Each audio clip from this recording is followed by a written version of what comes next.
Hello, everyone.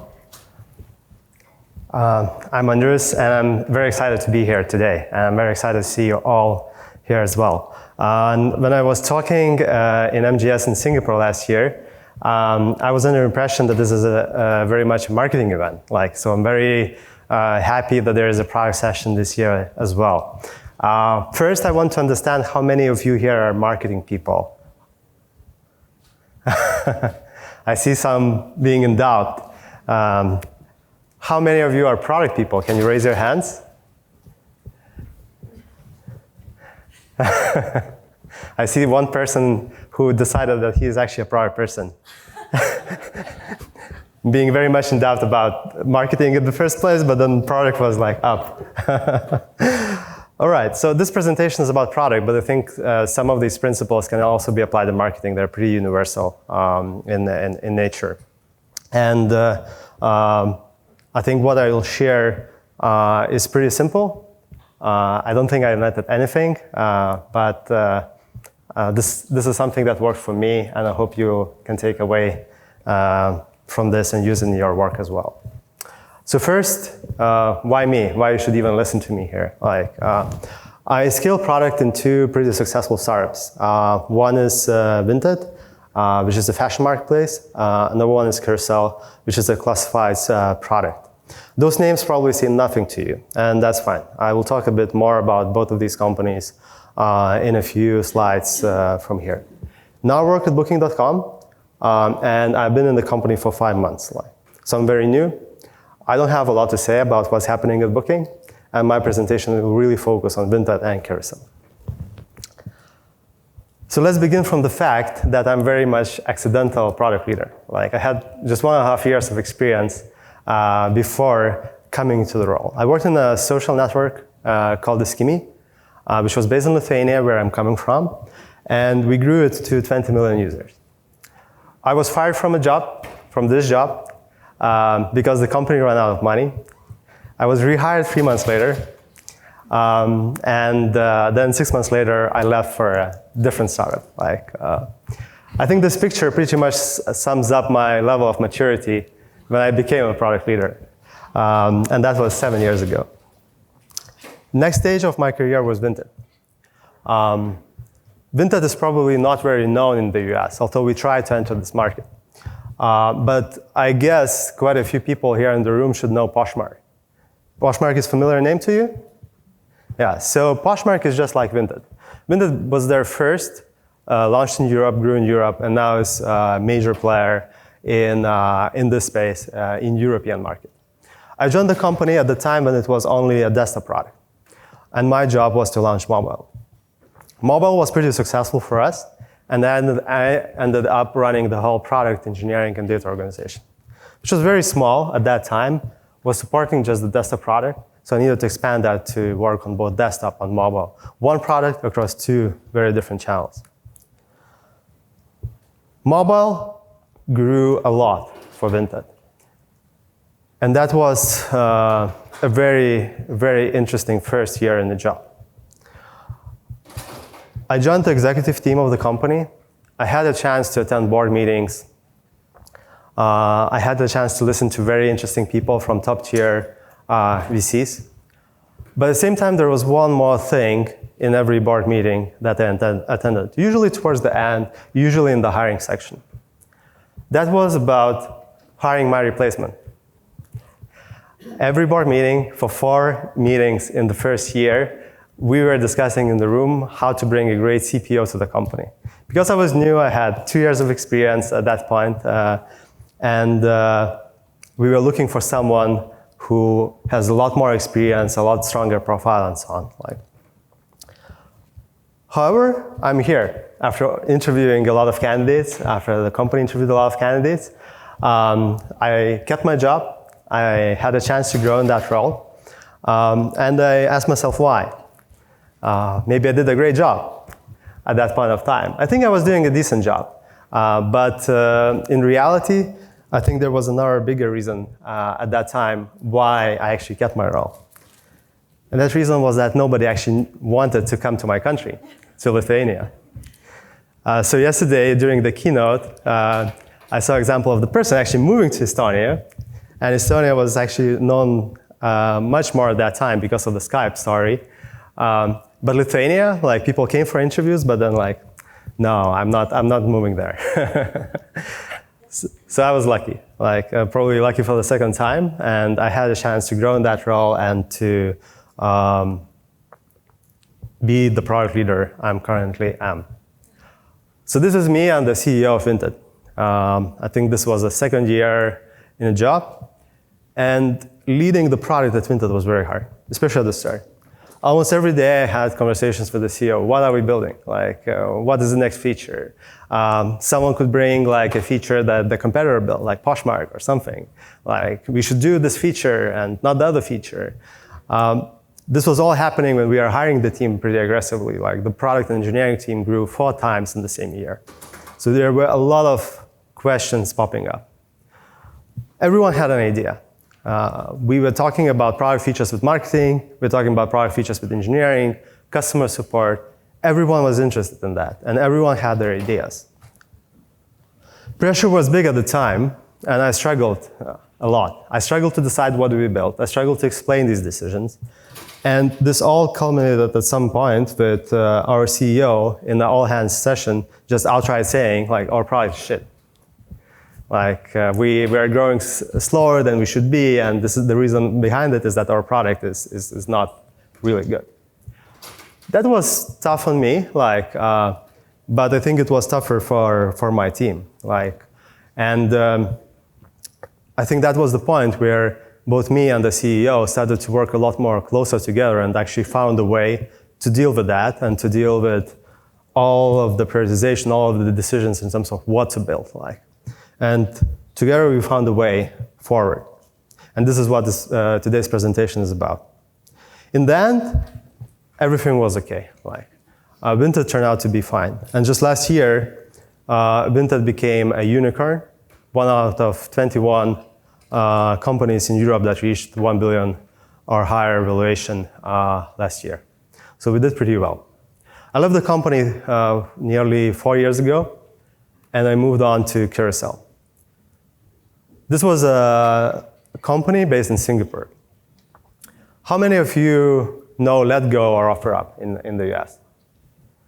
Yeah, so these are pretty well-known brands. Like, Carousel is Letgo of Southeast Asia. And when I joined the company, we were a leading product to enable you to sell the stuff you no longer need in Singapore. We already beat Gumtree in that market, which is an eBay company, and we held around 80% market share. I faced a very different team. Founders were suddenly younger than me. People came from various different nationalities, when before I was surrounded by just Lithuanians. My team was extremely diverse. It grew from 3 people to 22, of product managers, product designers, and the first 8 people actually came from 8 different countries. There was a person from Singapore, there was a person from India, there was a person from Ukraine, Taiwan, US, France, Indonesia, and me, Lithuanian. Everyone had very different perspective, and everyone had different views. Company grew very fast as well. So Vinted grew from 18 people to 250 when I was there. Carousel grew from 70 to 500 in 2.5 years. A lot of departments again, a lot of different markets, a lot of countries with different offices, and again, a lot of ideas and initiatives. Very similar situation to what happened at Vinted as well. However, I was already well equipped, and together with the CEO, we developed that way further and managed to work together and together with the company as well. Carousel turned out to be quite successful as well. On our way, we managed to raise money, acquire sizable competitors, and now it's a company valued just below $1 billion as well. And moving from just Singapore and being very strong in that market, we became dominant in Hong Kong, Philippines, Malaysia, and Vietnam as well. I don't think I'm alone with the problems that I just described. I think these problems are probably relevant in a lot more companies and a lot more situations. Because everyone has an idea for a feature in the product. Ideas are usually hard to compare, and people use very different goalposts. And most ideas fail. So what actually worked for me? I can tell you what didn't work for me, just thinking about features. So when Casey asked me to speak today, we focused at the start to talk about how to build a new feature. But I put a spin on that I thought, I said to him that just building and focusing on what is not enough. And it usually leads to failures of product managers and product leaders. I spent quite a few years just focusing on what, just focusing on features, what to build next, and was not very successful. Things improved when I started to ask why to even bother. When together with the CEO, we sat down and defined quite a few things that shape our direction long term and answer the question, why do we exist in the first place? Later I learned quite a few things in terms of how to build things, because startups and especially smaller companies have limited resources, so you have just a few shots to make, and it's very important to increase accuracy of these shots. So today is really about sharing what can help in these situations and how to make sure that the new feature decisions are easier to make and easier to align inside the company. So let's start with why. Why for me is a set of very long-term principles that can drive your team or the whole organization. And I believe it's all about a few elements. So it's a mission, it's vision, it's strategy, it's your operational compass, it's your customer understanding, working together. And I'll dive deeper into each of these elements as I go through the few next slides. So first is the mission. It's really was crucial part of every company I joined or any team I managed or created along the way. It focuses on why do you exist in the first place? What's your reason to exist? What problem do you actually solve for the customer?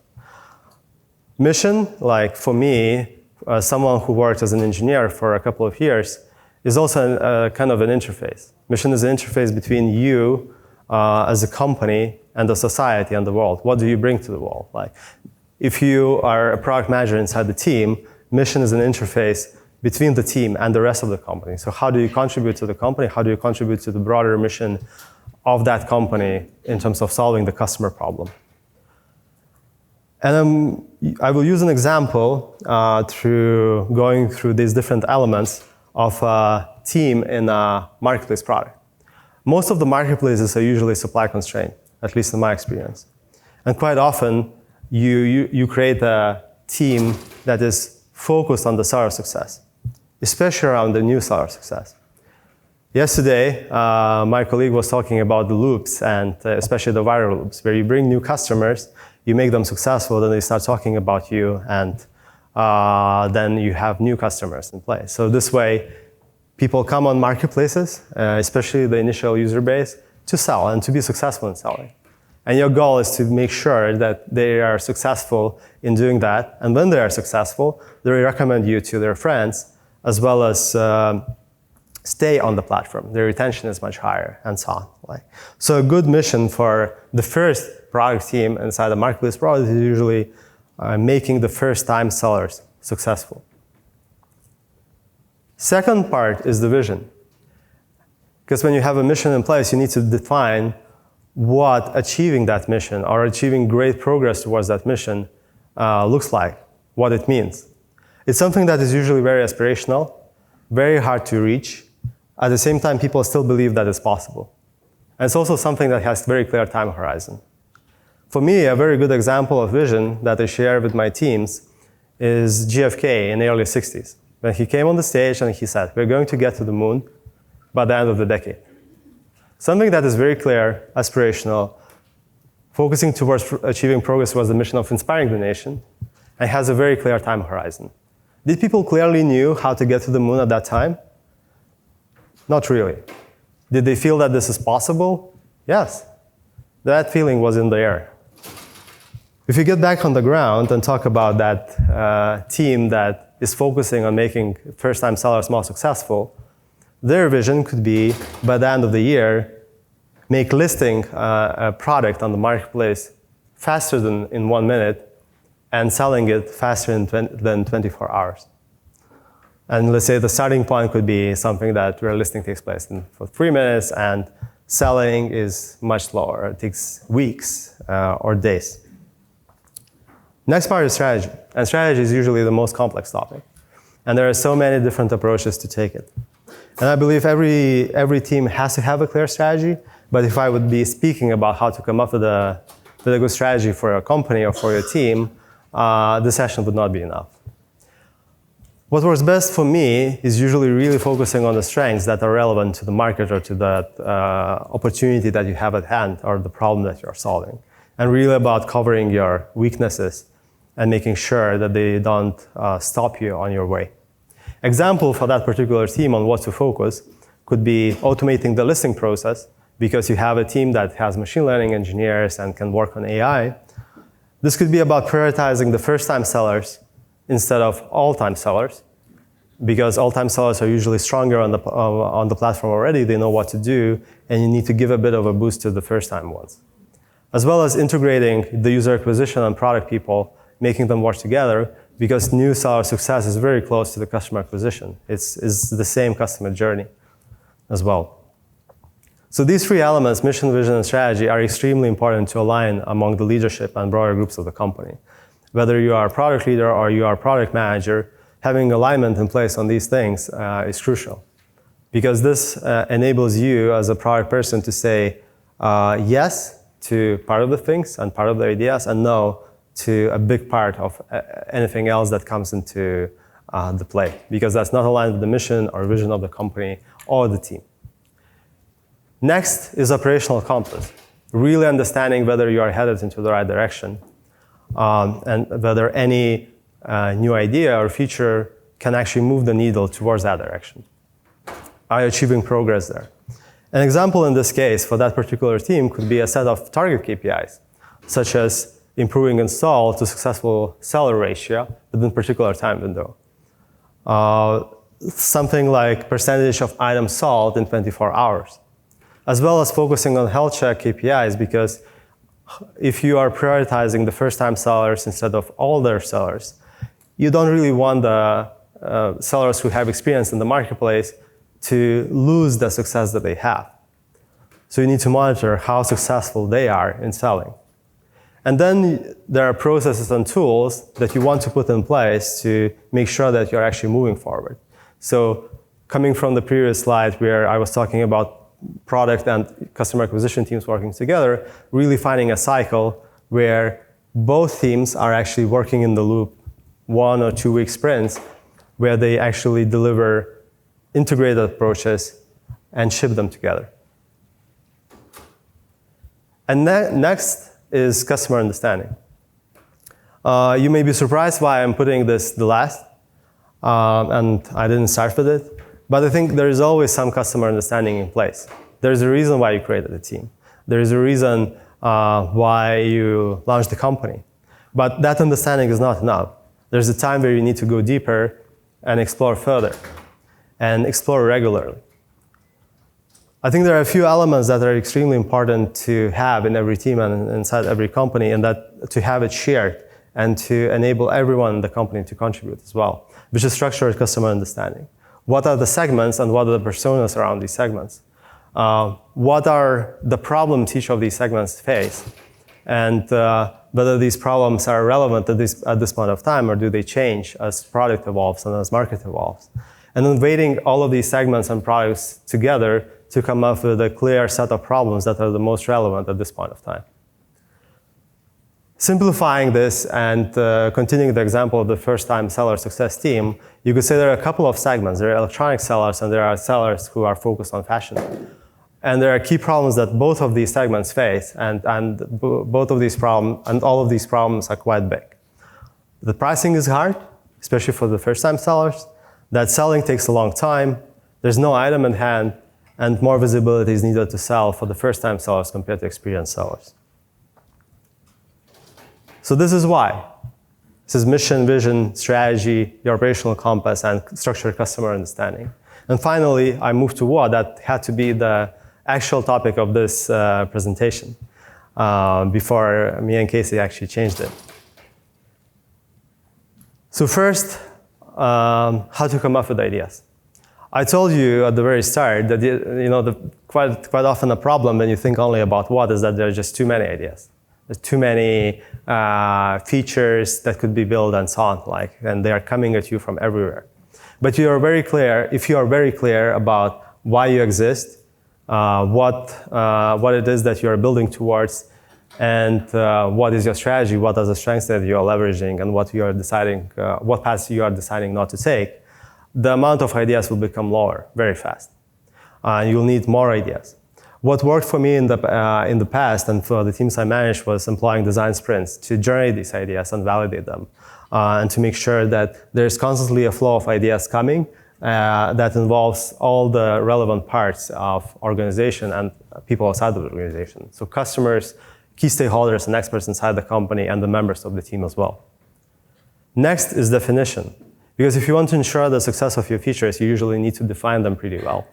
And example that I show on the screen is a product requirements document that forces every idea to be dissected into a few different and important elements. Still coming back to what is the problem being solved? If this is a new screen or a new button or something new, what are you trying to do here, and how does it relate to the mission of the team?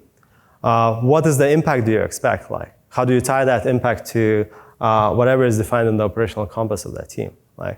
What assumptions did you make between that change in the product and that impact that you expect? So what's the flow? What has to happen? Why that particular button or any particular change will lead to improvement and install to successful seller ratio? And really focusing on the problem and connection with the end outcome. Next is validation.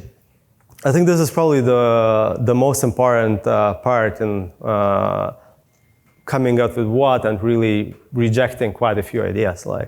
Validation was probably something that was the most useful tool in what we are doing both at Carousel and Vinted.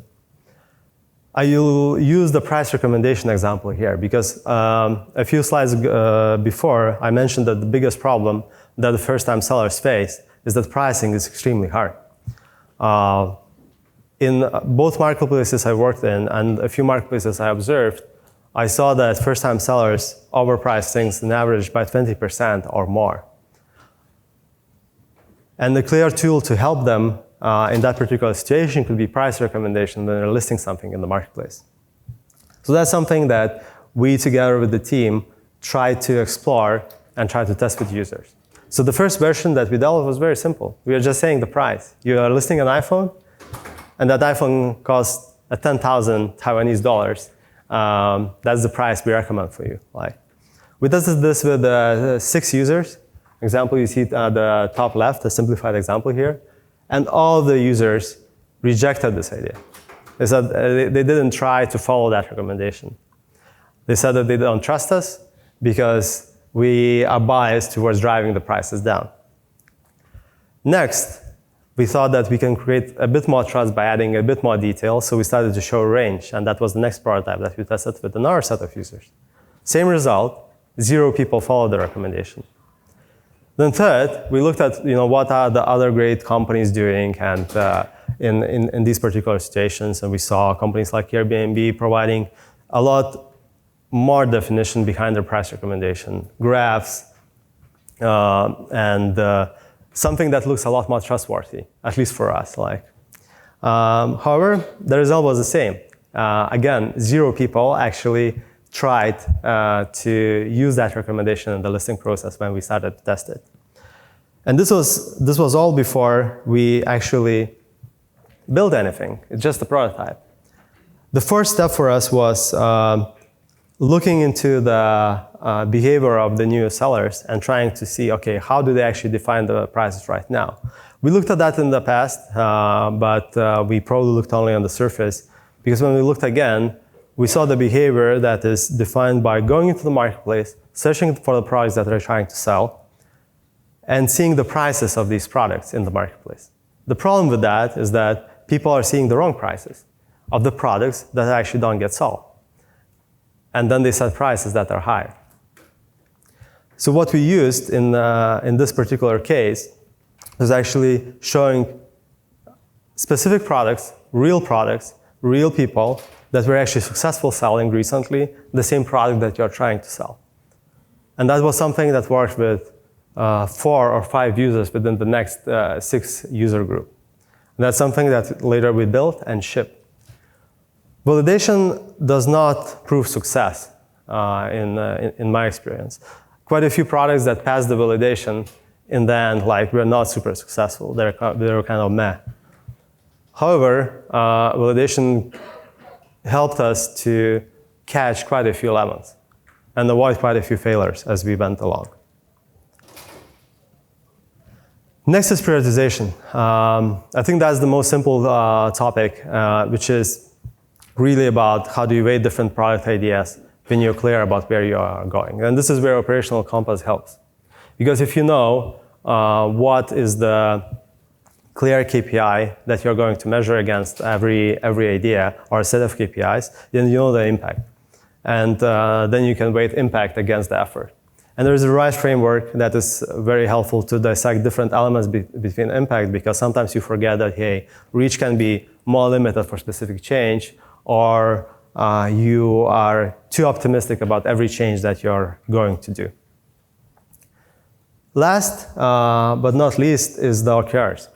I think this is the question I often get from my teams when I explain them this way of thinking, because people think that, hey, OKRs is something that goes against setting long-term priorities and objectives. Like, I don't think these things are incompatible, and I personally really love OKRs. Like, for me, things that I just described in terms of a long-term view is a puzzle.